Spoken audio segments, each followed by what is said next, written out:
Call all hands. Beat to quarters.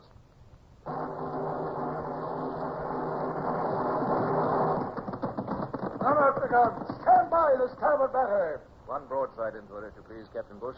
Pointers on target. Linstock's ready. Aye, sir. Ready. Fire!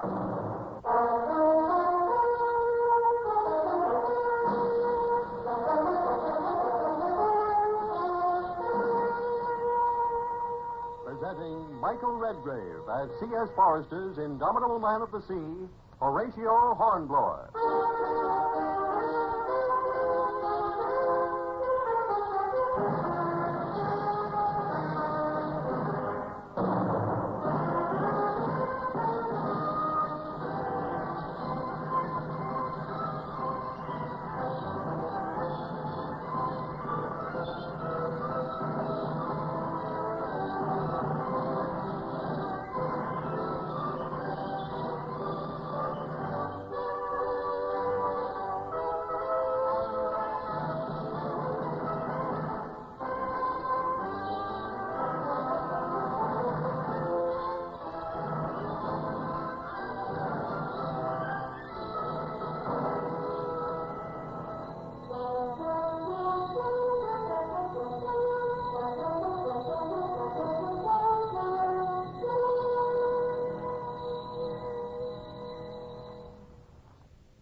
They sent me to the Baltic Sea. What happened there in the next few months would change the history of the world, for better or for worse. Napoleon had overrun the continent. England alone was fighting him, and for her very life. The Baltic was our lifeline of supply. French privateers raiding our traders there must be wiped out. One of these, the Blanche Fleur, had already caused much damage, and I was resolved to track her down. She'd been reported entering the Baltic only a day or so ahead of us. Our squadron had seen no action since we'd had to shoot our way in through the straits a few days earlier. The officers and men at the Nonsuch were growing restless, but one morning there was a sudden hail from the masthead. Hello! Sail to leeward! Commodore Hornblower, sir. A sail. Maybe the Blanche Fleur, or however you say it. That French corvette. If it's the Blanche Fleur, we're in luck. I'll trouble you to give me the glass, if you please, Captain Bush. Aye, aye, sir. Can you see her, sir? Oh, it's confounded fog. Yes, I can just make out her topsails. Is she a 20-gunner? A corvette? She's not far off. It's hard to tell, though, in this mist. Well, whoever she is, she's coming straight for us. Yes. Call all hands and man the guns, please, Captain. Aye, aye, sir. All hands on deck. All hands on deck. Run out the guns and stand by. Run out the guns and stand by. She sighted us. Yes, she's tacking. Aye, sir. She's on the port tack bearing east by north, southeast. Trying to get away. Must be a Frenchman. Set all sail, Captain Bush, if you please. Aye, aye, sir. Set all sail. Loose the royals. And alter your course 2 points to starboard, Captain. We'll intercept her. Aye, aye, sir. 2 points to starboard. Up with the stunsails. Yes, I can see her better now. She's no corvette.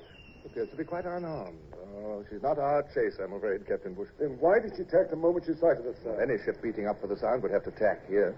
I suppose you're right, sir. Oh, don't be downhearted, Bush. She looks like a merchantman. Hey, masthead! What do you see there? Can you make out her colors? No, sir. Chase off in the port, sir. We'll soon find out. Hold to your course, Bush, and we'll intercept her anyway. I can see her now, sir.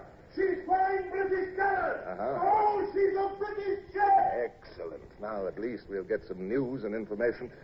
Badly needed, too. Lay our course to pass her within hail, if you please. Aye, aye, sir. Starboard a point, quartermaster. Get those tonsils in again, Mr. Hurst. Aye, aye, sir. She's a merchantman, all right. I can see her cargo now. This looks like timber. But one can't be too careful in these waters. Better ask her for the private code, Captain. Very good, sir. Mr. Hurst, signal her to give the merchant ship private code numeral. Aye, aye, sir. Now, we'll see what she replies. Here comes her flags up, sir. A, T, numeral 57. That's the correct reply for last winter, sir. Well, she's loaded with cargo, so she won't have been home to receive the new code. Signal her to heave to, if you please. Make heave to, Mr. Hurst. Aye, aye, sir. There. She's backing her main topsail, but... Wait. What's that she's hoisting? Look, sir. Yes, I see. That's the yellow flag she's hoisting now, sir. The fever flag. Must have some kind of pestilence aboard her.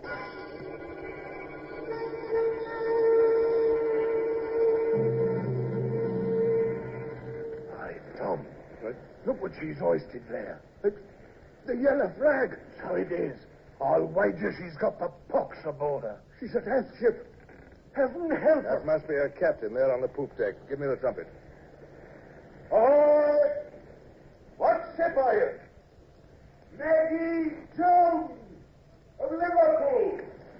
11 days out from the port of naval. What's that yellow flag for? Smallpox. Smallpox? By the great horn, sir, we 11 cases, sir. 2 days. First case a week ago. What's your course? We are beating up for the Sound. Now, what news from port? Are Sweden and Russia still neutral? That's what they call themselves, sir. Do you think Bonaparte is winning these Baltic countries round to his side? Hard to tell, sir. We are sailing under license, but the Russian embargo still holds, and Sweden's fighting up our port against us. What's your name, Captain? Clark, sir. Captain Clark, why are you sailing without convoy? Didn't want to, but there was none available at naval. Don't you know these are dangerous waters for unguarded merchantmen? I know, sir, but we had no choice. We must get back to England with our cargo. There's been needed, you know. What about a corvette called the Blanche Fleur? Any news of her in port? Heard a rumor. She was last seen heading far down south. Thank you, Captain. What is that noise? That's one of the smallpox cases in the hold, sir. Delirious. The patient must be violent for us to hear his shrieks way over here. Yes, sir, it's horrible. You may be interested to know, sir. They say the Tsar is meeting Bernadotte of Sweden next week for a conference. Somewhere in Russia. Bad luck for Bonaparte, let's hope. Something strange about all this. Something was not quite right. Was he trying to distract me? For all that groaning and shouting could hardly be just one man. It sounded more like a chorus. And this captain... I felt a sudden stab of suspicion. He said all the right things, but wasn't he a shade too glib, a little too professional? Still, if he were telling the truth, it was a big risk, of course, and yet a man must make decisions. Captain Bush, send a boat with a boarding party over to that ship. Sir, with smallpox aboard? We have hundreds of men crammed into close quarters here. It would sweep us like wildfire. I appreciate your concern for the men, Bush, but do you suppose I'd risk their lives without sufficient reason? No, sir, of course not. I merely... I know from your face, Bush, you're still hoping I'll reconsider, aren't you? Well, I'm sorry, Captain. The order stands. Come along. I want to get another look at her from that forward. Aye, aye, sir. Bosun, man the whaler with a boarding party. Aye, aye, sir. Hoist the tackles. Lower the whaler. Hot, able being got the look over. Hear that, mates? She's got the yellow flag. We're ordered to board her. Hold off, mates. I ain't boarding no plague ship, not for the king himself. A good fight with knives and cutlasses is one thing, but if we board that brig, we'll come back with a pox as sure as Sunday. And if one gets it, we all gets it. And it ain't a pretty way to die. Our captain wouldn't do this. It's the Commodore. It's a devil he is. Aye. Let him board the plague ship. So say I. The pox is worse than the yardarm any day. We're done for, whichever way. Belay it. Here he comes, back with his blooming trumpet. Captain Clark, stay home too. Well, what is it? The men, sir. The bosun tells me they're afraid. They don't want to board a ship with a yellow flag. You're in command of this vessel, Captain Bush. It's up to you to maintain discipline. I need not remind you that the Admiralty will have a full report of this incident. Aye, aye, sir. Bosun, tell the men that if there's one more minute's delay in manning the boat, they will all be tried for mutiny and hanged. They say they prefer the gallows to the crawling fox death, sir. I'll tell them... Wait. I'm going along with the boarding party myself. Tell the men that. You? But, sir... All right, Captain Clark. We're sending a boat to you. We're coming aboard. As you wish, sir. I warned you of the smallpox. Will you send the surgeon and some medicine? This was exactly what he should have said. A sick pang of doubt shot through me. But it would have been quite impossible to turn back now. My own orders. Man the weather. The Commodore's coming along.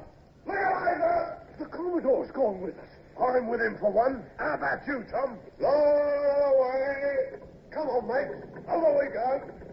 She'll be ready for you to board in a moment. Thank you, Connors. Would you summon Surgeon Choke, please? We'll take him along. Aye, sir. Look, sir. Look at the captain over there on the Maggie. He's thrown down his trumpet and he's stamping about like a crazy man. Seems to be shouting some kind of an order. Yes, we'll soon find out what all that racket's about. Does seem strange, sir. At any rate, she's had a good view now of our 74 guns. She'll hardly try to run for it. Ahoy, Maggie. Pots or no pots, we're on the way. And take this word of warning. Stay hove to, or I'll sink you.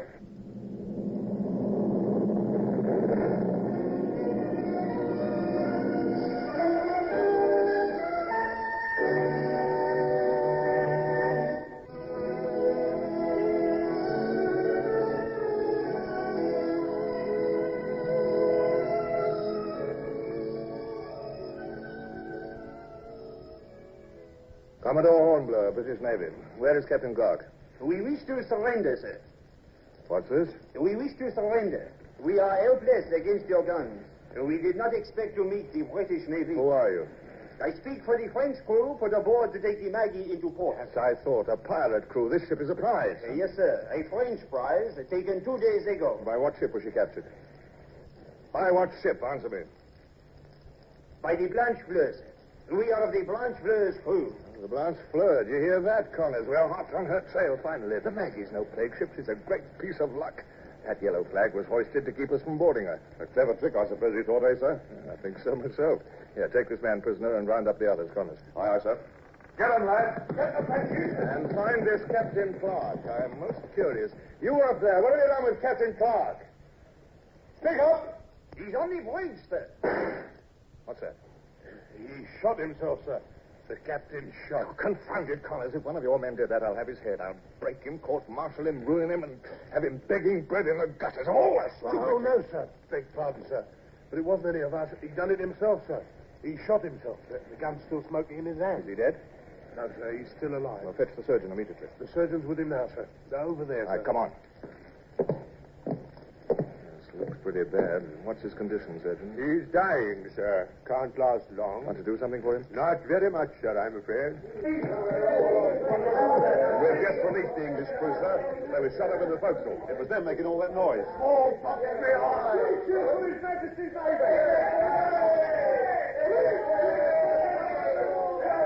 Stop that infernal racket. Aye, sir. Here comes the real skipper of the Maggie. Captain Elsby, his name is, sir. Oh, then An Clark... English renegade, sir, working for the French. Commodore Hornblower, Captain Elsby, how do you do, sir? thank heaven you came. How we yelled and hoping you'd hear us. Almost blew our lungs out, sir. Good work, Captain. We heard you. We were afraid this Clark fellow had fooled you. He was a devilish clever imposter. We heard the shot. I'd like to find out something more about him. Clark. Clark. Can you hear me, surgeon? I don't know, sir. He's sinking fast. Why should an Englishman betray his own country like this? Did he choose? Was he forced? Oh, we'll never know. He's trying to speak, sir. Bonaparte will rule the world. Long live Bonaparte. Apparently, that is my answer. Swine, traitors. Quiet. I tried. You did indeed. How is he, surgeon? Losing consciousness, sir, but there's still a pulse. He may linger for a while. Perhaps an hour, perhaps not. We must hang him, sir, before he dies. What did you say, Captain Elsby? We can convene a court-martial, try him on the spot, and have done with it at short order. He's committed high treason, sir. He should be executed for it. He's incapable of defending himself. What defense could he possibly offer, sir? You have scores of witnesses against him. Myself, the English crew, the captured pirates. What more could you ask, Commodore? A fair trial, Captain, and that will be impossible under the circumstances. He'll slip through our fingers, sir, if you delay. Let him. But treason is no light matter, sir. The Lords of the Admiralty might very well agree with you, Elsby, but I can't do it. I will not hang a man who is already so near death. But the example to the men, sir. We must always think of that. It discourages desertion. What sort of an example would it be to hang a dying man? If I can't hold men's loyalty without that sort of thing, I'm not fit to command them, that's certain. No, my mind is made up, Captain. I'll hear no more of it. As you say, Commodore? Come, Captain. Let him die in peace. Peace? He deserves no peace. I said we'll leave him with the surgeon, Captain Ellsbury. As we walked away from the dying man, it was horrible to see the look on Ellsbury's face. The man still lusted for revenge against that helpless, wretched Englishman. Ellsbury didn't know and probably would never learn that mere revenge is always stale and unprofitable. However, this was no time to compare moralities.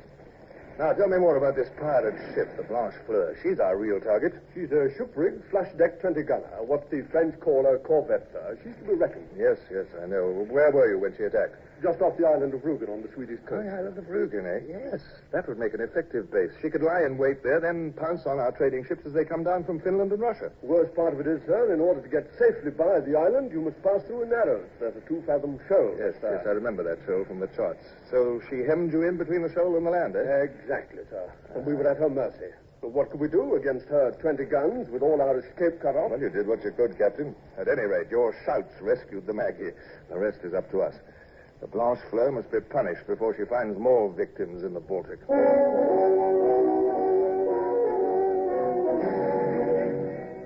We set the Maggie to rights again and saw her off for home. Then we patrolled the coast, hoping for a glimpse of the Blanche Fleur. There was almost constant fog, broken by fitful intervals of chilly sunshine. I took what advantage I could of one such interval. A bath at sea is a fine thing, under a splashing pump on the wash deck, where you can stand up straight and prance around, too, if that's your fancy. Far cry from being cramped up into one of those little infernal sitting tubs on land. But Brown, my faithful coxswain, who stood by with a big towel, was shivering and looking thoroughly miserable. What's the matter with you, Brown? You look positively blue. Oh, it's the water, sir. It's icy. Well, you're not in it. I am. I know, sir, but right out of the freezing Baltic. Why, I can't persuade myself it's at all helpful to Oh, you. rubbish, of course it is. Best tonic in the world. Freshens the blood, sharpens the wits. Yes, you ought to try it, Brown. Oh, if you please, sir, I'd much rather not. Gives me the aching just to watch you, sir. Commodore Hornblower, sir. Sir, I'm sorry to interrupt you, sir. But Captain Bush sent me. Well, what is it? Can't you see I'm... Oh, here, turn off this jet, will you? Turn off this jet, I say. Is everybody deaf? That's better. Well, now, what is it, Mr. Hurst? Hand me a towel, Brown. No, come on, the big one. Come on. Oh, shall I get your robe too, sir? This breeze... Said my towel, didn't you hear? Yes, sir. Oh, but really, sir, you... All right, young man. What's your errand? Now, speak up there. There's a sail been sighted to leeward. What? Why the deuce didn't you say so? I'll come to the quarterdeck immediately. It might be the Blanche Fleur. But, sir, your clothes, you can't... Don't bother me, Brown. This is important. Give me the glass, Captain Bush. Now, where is she? She's gone. We've lost her, I'm afraid, sir. It's misting up over there again. She's disappeared into the fog. And this blasted fog is coming our way, too. Oh, confound the weather. Could you tell what her course was, Bush? North by northeast to half north, sir. She may have seen us. I'm not sure. We'll have to take a chance. Pursue her on that course, Captain. Aye, aye, sir. Now to wait till this scurvy fog lifts. Oh, I'll stand watch with you. Aye, sir. Excuse me, sir, but Yes? there's a north wind. Well, that is, I mean to say, sir, aren't you a little cold in that towel? What? Oh, good heavens, I've forgotten all about it. Where are my clothes, anyway? Here, Brown. Where are you, Brown? Here I am, sir. Oh, Brown, what do you mean by letting me charge off that way without a stitch of clothes on? This whole ship has gone mad. Quite mad, I tell you.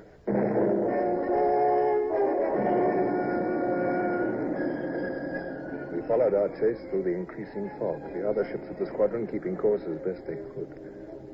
The next day, about noon, the wind freshened and the mist began to clear.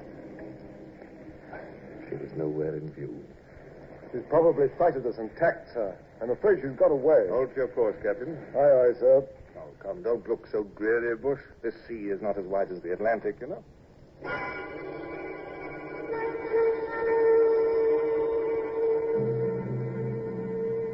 Well, sir, almost 3 days without a sign. Don't you suppose... You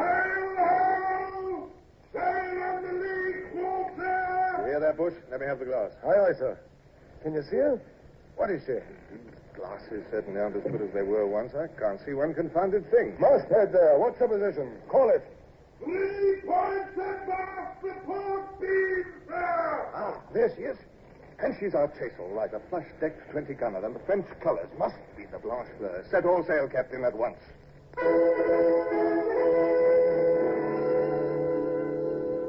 She's sighted us now, sir. No doubt about it. She's making off on the full speed. And if I'm not mistaken, she's heading straight for those narrows off Rugen Island. Good. Why, that's exactly where she trapped the Maggie, isn't it? Yes. Then why is the Blanche Fleur allowing us Those are neutral Swedish waters, Bush. The Blanche Fleur knows that we know that. She's counting on our fear of offending Sweden's neutrality. It's not unclever of her, I'll admit. Cowardly trick. Look at her in there, almost leering at us. What can we do, sir? We can't do You'll keep the Nonsuch here this side of the channel. We'll post the Lotus at the other end. The Blanche Fleur's bottled herself up. We better make the most of it. Then you intend... I think I'll go aboard one of the bomb catches. Why not the Moth? She's got a good range. She's easy to maneuver. Besides, her Captain Duncan's just a youngster. About time he saw some action, don't you think? You're going to throw bombs, sir? But Sweden. Our orders were to maintain Sweden's friendliness, if possible. If possible. I know. But who can have their cake and eat it, too, eh? I only meant, you told me yourself, sir, our greatest hope is to bring Sweden and the Russians in as allies. Now, Bush, I wish you'd stop sounding like the voice of my conscience. I wonder if... No, it can't be helped. We can't hold off. Sweden wants the best of both worlds, to make both France and England happy. But No, Bush, our first concern must be the Blanche Fleur and her finish. I hope you're right, sir. I hope I'm right, too, Bush. I'd better be. If I'm not, the Admiralty will have my hide.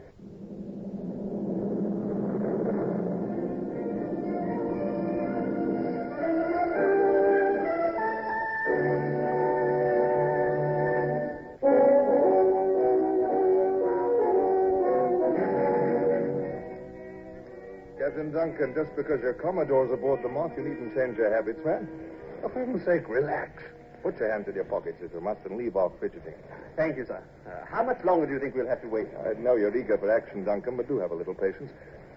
Your mortars are quite accurate, I suppose. Oh, yes, sir. Yes, indeed. And I cut the fuses myself, sir. If you'll excuse me, sir, I'll go for it. We're in range now. Yes, I'll go with you. There she is, riding at anchor over there, feeling snug and smug and sound, eh, Duncan? Right where she's pounced on other prey besides. Poetic justice. Weather's still a little sticky, sir. I'll cut the fuses 1 and 11/16. How do you figure that? I found during practice maneuvers that the fuse burns at different speeds according to the weather. This seems about right for today. We wouldn't want the shell to burst in air. Quite so. This must be a surprise. Well, proceed when ready, Duncan. Aye, sir. 1,100 yards. We'll try 1 3/4 of powder, Mr. Johns. Aye, sir. 1 3/4. Now the linstock. Yes, sir. To the fuse. Let it catch. 1, 2, 3, 4, 5. She's caught, sir. Ready? Fire! There, sir. You can see the shell rising over the masthead. Oh, it's not a hit. The shell burst in the air. My fuses are at fault. Not necessarily. Try a little more powder. We'll try 2 more pinches of powder this time, Mr. Johns. Aye, sir. Now, ready? Fire!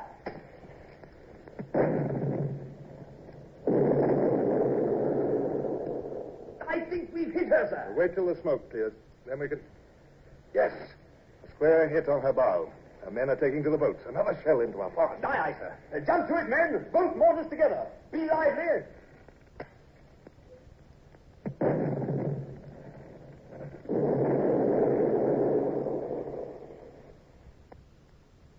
It wasn't long before the Blanche Fleur lay a smoking, helpless wreck.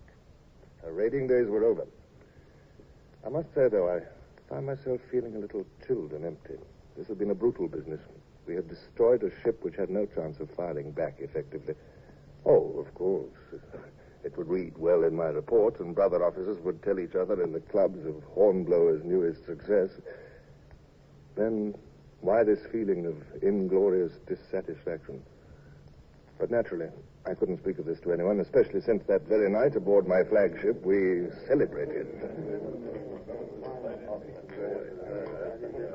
And now, gentlemen, I would like to give you all a toast to a young officer whose careful attention to duty and whose marked professional ability resulted in the destruction of the enemy.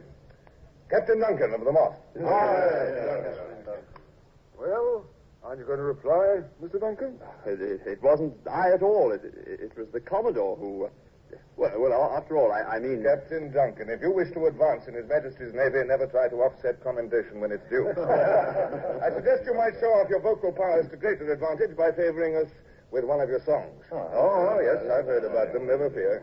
Oh, well, come on. Come on. Give us a song. Why, thank you, sir. Well, then, let me see. Come on. She was a prize. She was a prize. The lovely lass with the sea green eyes. The lovely lass with the sea green eyes. So tall and fair. So tall and fair. The lovely lass with the golden hair. The lovely lass with golden hair. I expect each man there was thinking of someone left behind at home. I know I was. I thought of Barbara.